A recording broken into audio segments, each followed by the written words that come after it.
8:33 a.m., September 25th, 1972, a rear-end collision occurs between two eastbound Erie Lackawanna passenger trains at Newark, New Jersey. Coming up.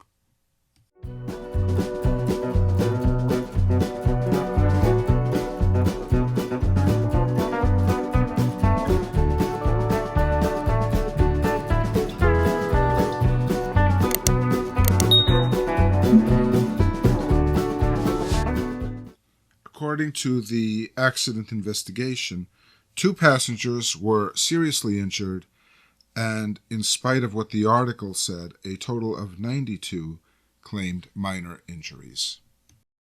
The accident occurred on Track 2 in the Newark Broad Street Station, which was then owned by the Erie Lackawanna Railroad Company.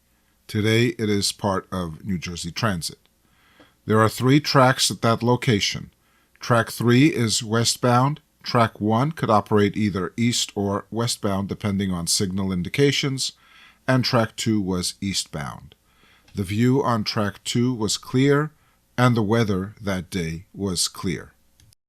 I will now read from the Federal Railroad Administration accident report. First, it describes the signaling system. Eastward, automatic signal M86 and controlled signal R36 are 3,635 and 1,165 feet west of the collision point, respectively. Both signals are of the color light type, continuously lighted and mounted on signal bridges. The circuits are so arranged that when the block of signal M86 is unoccupied and the block of signal R36 is occupied, signal M86 will display an approach aspect, and signal R36 may be positioned by the operator to display a restricting aspect for an approaching eastbound movement. Under the carrier's operating rules, a signal displaying an approach aspect permits a train to proceed at a speed not exceeding 30 miles per hour, prepared to stop at the next signal. A signal displaying a restricting aspect permits a train to proceed prepared to stop short of a train obstruction or anything that may require the speed of a train to be reduced. The 2 trains involved in the accident were number 508 and 410. Both consisted of multiple unit type cars, as shown in this picture. Train number 508 departed from Morristown at 7:54 a.m. and arrived on Track 2 at the Newark station at about 8:30 a.m., stopping to discharge passengers. About 250 passengers left the train at this time. The engineer received the 2 short signals from the conductor, telling him to proceed. However, after moving only 2 car lengths, he heard a long signal, which was an indication to stop. Assuming that there was some kind of problem, he stopped the train, only to be rear-ended by train 410 a few seconds later.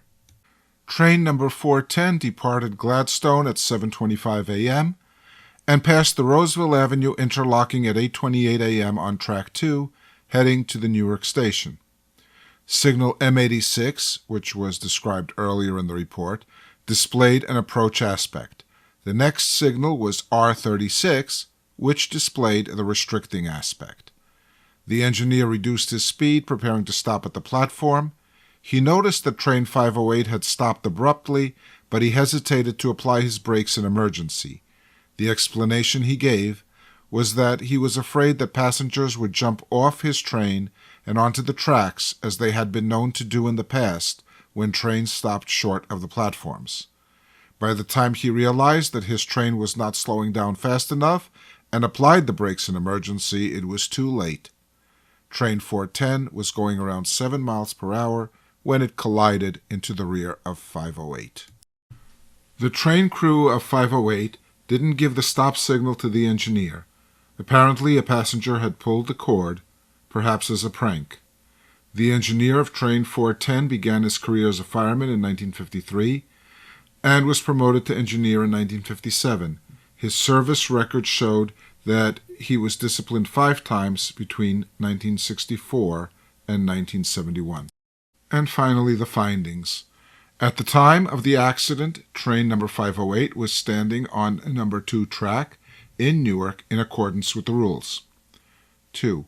Number 410 received a restricting aspect on signal 36R and was authorized to proceed past that signal, prepared to stop short of a train or other obstruction. 3. The accident was caused by the failure of the engineer to operate the following train in accordance with the provisions of a restricting signal aspect. And 4.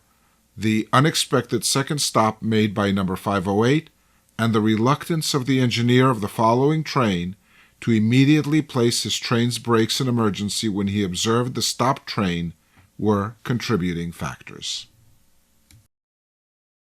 Thank you for watching, and please subscribe to this channel.